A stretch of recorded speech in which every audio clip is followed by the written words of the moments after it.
네, 지난번에 우리는 요한복음 5장의 18절에 있는 그 말씀을 가지고 잠깐 그 질문을 했었습니다. 거기 보시면 유대인들이 이를 인하여 더욱 예수를 죽이고자 하니 이는 안식일만 범할 뿐 아니라 하나님을 자기의 친아버지라 하여 자기를 하나님과 동등으로 삼으심이르라. 이 말씀에서 예수님은 안식일 범하셨다 하는 것을 성경이 분명히 얘기하고 있는데, 그런데 성경은 또 다른 곳에서 예수님은 죄를 범치 아니하셨다라고 말씀하시지 않았습니까? 그러니까 율법 아래 예수님께서 나셨는데 그 예수님께서 율법을 범하셨다면, 안식일을 범하셨다면 죄를 지은 것이 되는데 어떻게 성경은 예수님을 범죄하지 아니하였다고 말씀하실 수가 있나 하는 질문을 우리가 하였습니다. 그 질문은, 그렇다면 예수님은 안식일 범하였음에도 왜 범죄하시지 않으셨다는 말인가, 이것이었죠. 이에 대해서 예수님께서 하신 말씀을 우리가 보기로 하겠습니다. 마태복음 12장 5절, 또 안식일에 제사장들이 성전 안에서 안식을 범하여도 죄가 없음을 너희가 율법에서 읽지 못하느냐. 여기 예수님께서 하신 말씀 보시면 안식일에 모든 사람들은 일하면 안 되지만 일하는 한 부류의 사람이 있다 이런 얘기입니다. 그 일하는 한 부류가 있는데 그들이 바로 제사장이다 이런 말씀이시죠. 하나님께서는 안식일에 제사장들이 일하도록 명하셨습니다. 민수기 28장, 안식일에는 1년 되고 흠없는 수양들과 고운 가루 에바 10분지 2에 기름 섞은 소재와 그 전제를 드릴 것이니, 누가 드립니까? 제사장이 드리는 것이죠. 이는 매 안식일의 번제라 상번제와 그 전제의 외니라. 그래서 하나님께서는 안식일에 제사장들이 제사를 드릴 것, 곧 일을 할 것을 명령하시고 계시죠. 자, 그러면 우리의 질문은 왜 제사장은 안식일에 일하는가라는 질문을 할 수가 있겠습니다. 제사장은 하나님께 백성의 죄를 위하여 제사를 드리는 일을 하죠. 그렇기 때문에 안식일에도 제사장은 백성을 위하여 일을 하여야 합니다. 왜냐하면 죄 때문에 진정한 안식이 깨트려졌기 때문입니다. 하나님과 백성 사이에 화목이 있게 하여 진정한 안식이 오게 하기 위하여는 제사장이 안식일에 일을 하여야 되지요. 따라서 안식일을 범하여도 죄가 없는 자는 오직 제사장뿐입니다. 그러므로 우리는 예수님께서 제사장 곧 대제사장이심을 알 수가 있습니다. 예수님이 제사장이시기 때문에, 곧 대제사장이시기 때문에 안식일을 범하셔도 죄가 없으신 것을 알 수가 있는 것이죠. 다시 말해서 예수님은 안식일에 일을 하시는 대제사장인 것을 알 수가 있습니다. 특히 히브리서를 보시면 예수님께서 대제사장이심을 많이 말하고 있죠. 히브리서 2장, 그러므로 저가 범사의 형제들과 같이 되심이 마땅하도다. 이는 하나님의 일에 자비하고 충성된 대제사장이 되어 백성의 죄를 구속하려 하심이라. 여기 예수님에 대해서 말씀하고 있지 않습니까? 히브리서 3장, 그러므로 함께 하늘의 부르심을 입은 거룩한 형제들아, 우리의 믿는 도리의 사도시며 대제사장이신 예수를 깊이 생각하라. 4장, 그러므로 우리에게 큰 대제사장이 있으니 승천하신 자 곧 하나님 아들 예수시라. 우리가 믿는 도리를 굳게 잡을지어다. 우리에게 있는 대제사장 곧 그리스도를 얘기하고 있죠. 대제사장은 우리의 연약함을 체휼하지 아니하는 자가 아니요. 다시 말해서 우리의 연약함을 불쌍히 여기는 분이시다 이런 말씀이시죠. 모든 일에 우리와 한결같이 시험을 받은 자로되 예수님은 죄는 없으시니라 이렇게 언급되어 있습니다. 예수님은 대제사장이시기 때문에 안식을 범하여도 죄가 없으신 것을 우리가 얘기했습니다. 따라서 예수님은 대제사장으로서 안식일에 일을 하신다고 말씀하신 것이죠. 요한복음 5장, 그러므로 안식일에 이러한 일을 행하신다 하여 유대인들이 예수를 핍박하게 된지라. 예수께서 저에게 이르시되 내 아버지께서 이제까지 일하시니 나도 일하신다 하시매. 여기 예수님께서 말씀하시기를 하나님께서 일하신다고 하셨는데요. 아직까지도. 왜 하나님께서 일하신다고 하셨죠? 하나님께서는 백성의 죄를 구속하시기 위하여 예수님을 보내심으로 지금 일하시고 계신 것이죠. 예수님은 보내심을 받으시고 율법 아래 나시고 십자가에서 대속하시기 위해서 그때 일하시고 계신 것입니다. 예수님이 대제사장이신 것에 대해서는 우리가 이론의 여지가 없다고 많은 사람들이 생각을 하는데요. 그런데 여기에 한 가지 문제가 있습니다. 당시의 유대인들은 그 말을 받아들이기가 어려웠을 것입니다. 왜냐하면 일반적으로 대제사장은 레위 지파에서 나와야 하기 때문이죠. 특히 제사장은 레위 지파의 아론 자손이어야 한다고 성경은 얘기하고 있지 않습니까? 출애굽기 28장 1절 너는 이스라엘 자손 중 내 형 아론과 그 아들들 곧 나답과 아비후와 엘르아살과 이다마를 그와 함께 내게로 나오게 하여 나를 섬기는 제사장 직분을 행하게 하되. 여기 보시면 아론과 그 아들들이 제사장의 직분을 행하게 된다고 말씀하시고 있습니다. 출애굽기 29장 아론과 그 아들들에게 띠를 띄우며 관을 씌워서 제사장의 직분을 그들에게 맡겨 영원한 규례가 되게 하라. 너는 이같이 아론과 그 아들들에게 위임하여 거룩하게 할지니라. 그래서 그 제사장은 레위 지파에서 나와야 되고 특히 아론 자손이어야 했는데 문제는 뭐냐면 예수님은 레위 지파가 아니라 유다 지파에서 나셨다는 것이죠. 따라서 예수님은 이 말씀에 의하면 제사장이 될 수 있는 자격조차 없는 것을 알 수가 있습니다. 그러니까 우리에게 또 질문이 생긴 겁니다. 예수님은 대제사장이 되실 수 있는가? 이런 질문이 생긴 거죠. 창세기 49장을 보시면 홀이 유다를 떠나지 아니하며 치리자의 지팡이가 그 발 사이에서 떠나지 아니하시기를 실로가 오시기까지 미치리니 그에게 모든 백성이 복종하리로다. 이렇게 되어 있는데요. 홀은 왕권을 상징하는 증표물을 가리킵니다. 왕은 공중 집회 때에 자신의 권위를 나타내기 위하여 항상 홀을 휴대하였다. 이렇게 주석이 되어 있고요.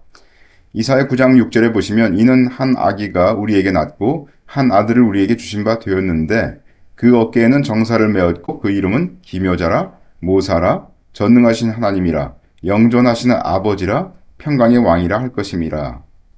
그 정사와 평강이 더함이 무궁하며 또 다윗의 위에 앉아서 그 나라를 굳게 세우고 자금 이후 영원토록 공평과 정의로 그것을 보존하실 것이라.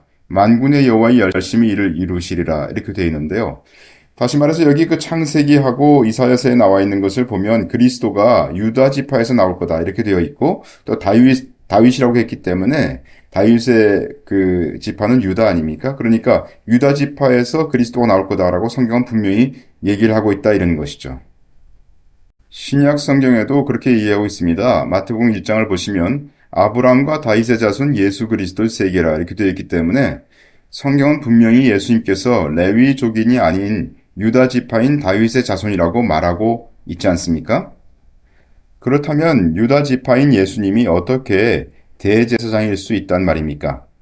예수님께서 율법 아래 나셨다고 하기 때문에 예수님께서는 율법을 하나도 거스리지 말아야 되고 율법 안에는 분명히 제사장이 레위 지파로부터 또 아론의 자손이어야 된다고 이렇게 말하고 있는데요. 유대인들은 예수님이 제사장이라는 사실을 전혀 생각하지도 못하고 그런 말을 들었더라도 유다 지파 사람이기 때문에 예수님께서 그분이 제사장일 수 없다고 말할 것입니다. 초대교회 당시에 사람들은 이 문제를 제기했을 것이 분명합니다. 그러면 이 문제에 대해서 성경이 답하고 있을까요? 예, 저는 그렇다고 생각합니다. 그렇기 때문에 이 문제에 대해서 히브리서가 답을 하고 있는 것이죠. 히브리서 5장 또한 이와 같이 그리스도께서 대제사장 되심도 스스로 영광을 취하심이 아니요 오직 말씀하신 이가 저더러 이르시되, 이 말씀하시는 하나님이시죠. 저라고 하는 분이 예수님이시고요. 오직 하나님께서 예수님에게 이르시되 너는 내 아들이니 내가 오늘날 너를 낳았다 하셨고, 또한 이와 같이 다른 데 말씀하시되 네가 영원히 멜기세덱의 반차를 좇는 제사장이라 하셨으니. 따라서 이 말씀에 보면 구약에는 두 개의 대제사장 반차가 있습니다. 우리가 알고 있는 것처럼 하나는 레위 지파로부터 나오는 아론의 자손들이 대제사장이 될 수 있는 그런 반차가 있고요. 또 다른 하나는 멜기세덱의 반차인 것을 성경은 분명히 얘기하고 있는 것입니다. 히브리서 5장 11절 멜기세덱에 관하여는 우리가 할 말이 많으나 너희의 듣는 것이 둔함으로 해석하기 어려우니라. 저는 이 성경을 볼 때마다 참 성경을 쓰시려면 다 정확히 자세히 써주셨으면 얼마나 좋았을까 이렇게 생각을 했는데, 도대체 이 히브리서의 저자는 여기서 무엇을 말하려고 한 것인가라고 저는 계속적으로 생각해 왔었습니다. 우리가 모든 것을 알 수는 없지만 적어도 분명한 것은 그는 예수님이 레위 지파도 아니신데 어떻게 대제사장일 수가 있는가라는 질문에 답하려고 한 것이다 라고 생각할 수가 있겠습니다. 우리 생각에는 아론의 자손이 대제사장이 되는 것에 대해서 많이 생각을 하지만 실상 멜기세덱의 반차가 아론의 자손들의 반차보다 성경에는 먼저 나옵니다. 창세기 14장 아브람이 그돌라오멜과 그와 함께한 왕들을 파하고 돌아올 때에 소돔 왕이 사회 골짜기 곧 왕국에 나와 그를 영접하였고 살렘 왕 멜기세덱이 떡과 포도주를 가지고 나왔으니 그는 지극히 높으신 하나님의 제사장이었더라. 그가 아브라함에게 축복하여 가로되 천지의 주제시요 지극히 높으신 하나님이여 아브라함에게 복을 주옵소서. 너희 대적을 내 손에 붙이신 지극히 높으신 하나님을 찬송할지로다 하매 아브라함이 그 얻은 것에서 10분의 1을 멜기세덱에게 주었더라. 이런 장면이 나오지 않습니까? 여기 보면 이제 아브라함이 11조를 멜기세덱에게 드리는 그런 장면을 볼 수가 있습니다. 이 장면에 대해서는 히브리서는 다음과 같이 말하고 있습니다. 히브리서 7장 1절 이 멜기세덱은 살렘 왕이요 지극히 높으신 하나님의 제사장이라. 여러 임금을 쳐서 죽이고 돌아오는 아브라함을 만나 복을 빈자라. 아브라함이 일체 10분의 1을 그에게 나눠주니라. 그 이름을 번역한즉 첫째 의의 왕이요 또 살렘 왕이니 곧 평강의 왕이요. 아비도 없고 어미도 없고 족보도 없고 시작한 날도 없고 생명의 끝도 없어 하나님 아들과 방불하여 항상 제사장으로 있느니라. 이 사람의 어떻게 높은 것을 생각하라. 조상 아브라함이 노량물 중 좋은 것으로 10분의 1을 저에게 주었느니라. 회의론하고 낮은 자가 높은 자에게 복비움을 받느니라. 다시 말하여 이스라엘의 조상인 아브라함보다 멜기세덱이 높다고 여기서 말하고 있는 것이죠.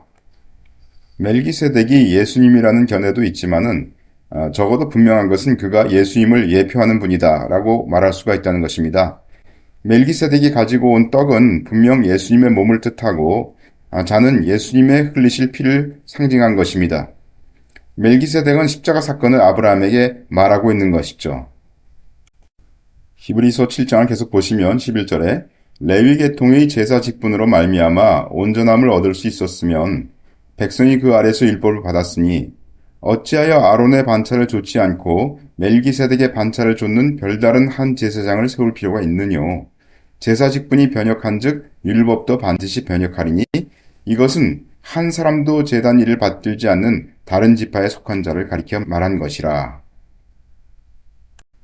우리 주께서 유다로 쫓아나신 것이 분명하도다. 이 지파에는 모세가 제사장들에 관하여 말한 것이 하나도 없고 멜기세덱과 같은 별다른 한 제사장이 일어난 것을 보니 더욱 분명하도다. 이 말씀은 왜 하는 걸까요?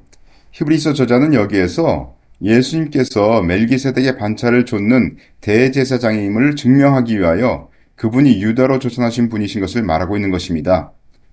만약 예수님이 레위족인이셨다면 오히려 멜기세덱의 반차를 좇은 대제사장이 될 수 없다고 그는 여기서 말하고 있는 것이죠.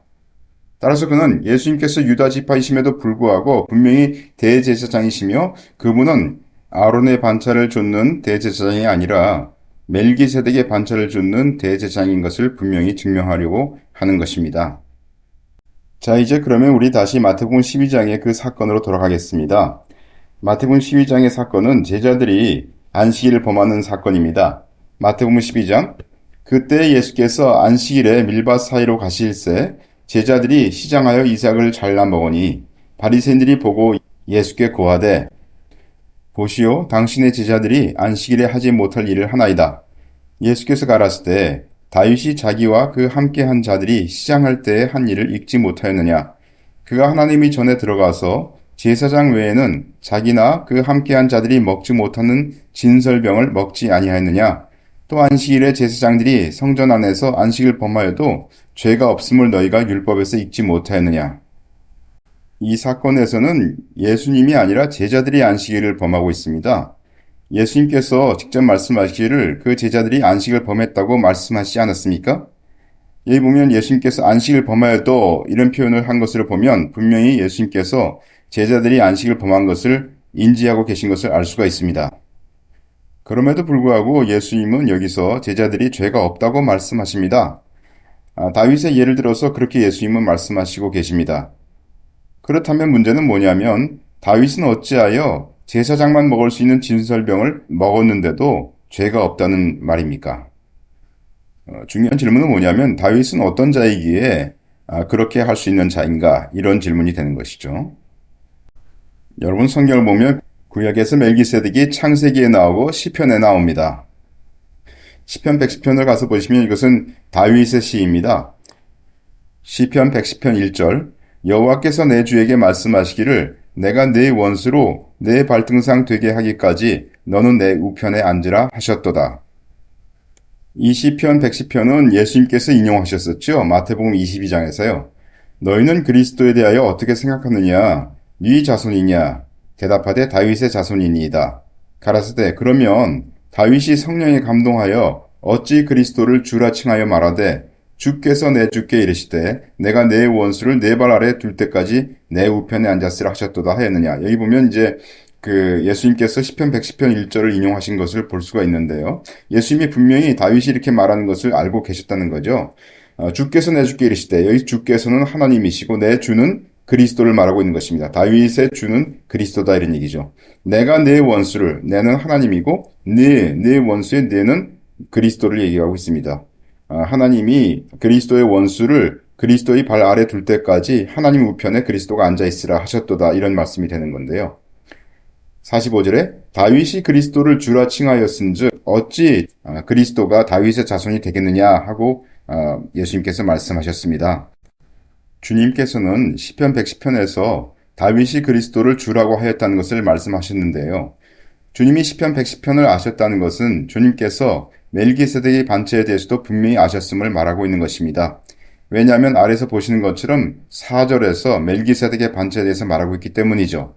물론 주님은 구약 성경에 대해서 모두 아시는 분이심은 명백합니다. 4절을 보시면 여호와는 맹세하고 변치 아니하시리라 이르시기를 너는 멜기세덱의 반차를 좇아 영원한 제사장이라 하셨도다. 바로 이 말씀이 예수 그리스도께서 멜기세덱의 반차를 좇아서 영원한 제사장인 것을 말씀하시고 있는 구약 성경의 말씀입니다. 신약 성경에서는 주님께서 계속적으로 반복하여 안식일에 병자들을 고치시는 것을 보이고 있습니다. 주님은 자신이 바로 멜기세덱의 반차를 좇은 대제사장임을 나타내시려고 하신 것을 알 수가 있는 것이죠. 구약의 성도 중에 그 멜기세덱의 반차에 대해서 하나님께서 깨닫게 해주신 분이 바로 다윗입니다.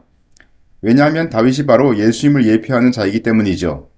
이사야 9장 7절 그 정사와 평강이 더함이 무궁하며 또 다윗의 위에 앉아서 그 나라를 굳게 세우고 자금 이후 영원토록 공평과 정의로 그것을 보존하실 것이라. 만군의 여호와의 열심히 이를 이루시리라. 이것은 그 메시아에 대한 예언 아닙니까? 바로 다윗의 위에 앉으실 그분이 메시아이십니다. 예수님은 다윗의 위에 앉으신 왕으로 여기서 묘사됐고요. 바로 다윗이 예수님을 예표하는 그런 자였기 때문에 다윗이 바로 그 멜기세덱의 반차를 좇는 대제사장이신 예수님을 예표하기 때문에 다윗이 그 당시에 진설병을 먹어도 제사장만 먹을 수 있는 진설병은 먹어도 그가 범죄하지 않은 것을 죄가 없음을 예수님이 말씀하시고 계신 것입니다. 다윗은 멜기세덱의 반차를 좇은 대제사장이신 예수님을 예표하는 자였기에 그가 제사장 외에는 먹지 못하는 진설병을 먹을 수 있었습니다. 그러나 또 질문이 있습니다. 예수님은 대제사장으로서 안식일을 범하실 수 있겠지만 제자들은 어떻게 안식일을 범해도 죄가 없다고 주님께서 말씀하실 수 있는가 이런 질문이 나오는 거죠.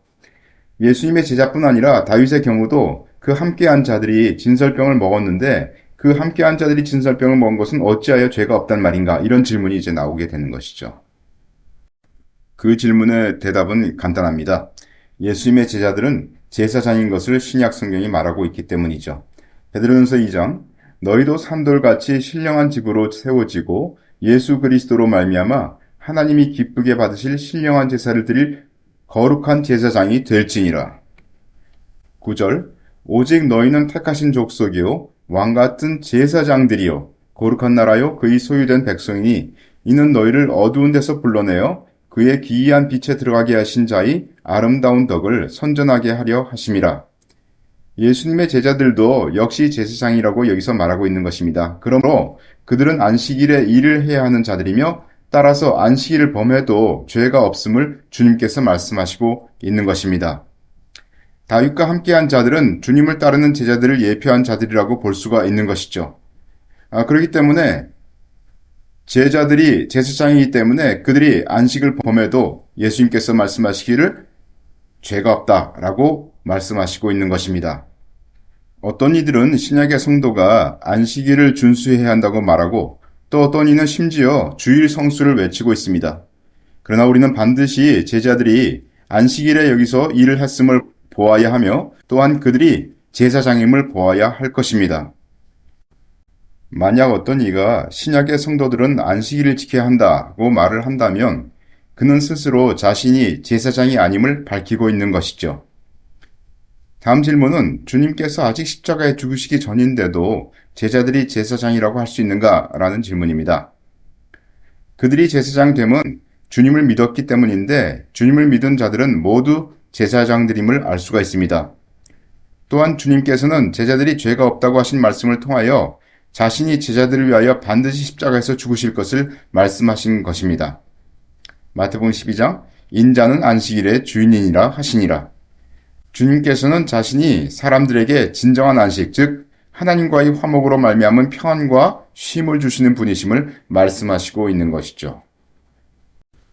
로마서 5장 10절 곧 우리가 원수 되었을 때에 그 아들의 죽으심으로 말미암아 하나님으로 더불어 화목되었은즉 화목된 자로서는 더욱 그의 살이심을 인하여 구원을 얻을 것이니라.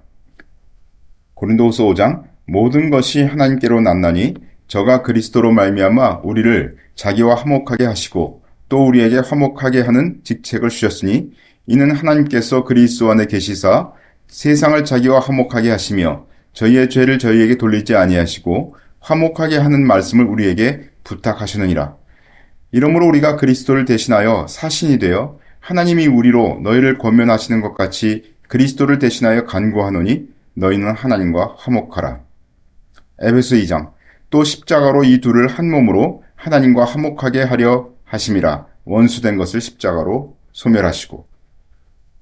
예수 그리스도는 안식일의 주인으로서 하나님과 우리를 화목하게 하심으로써 우리에게 진정한 평안과 쉼을 주시는 분이십니다. 아멘, 할렐루야.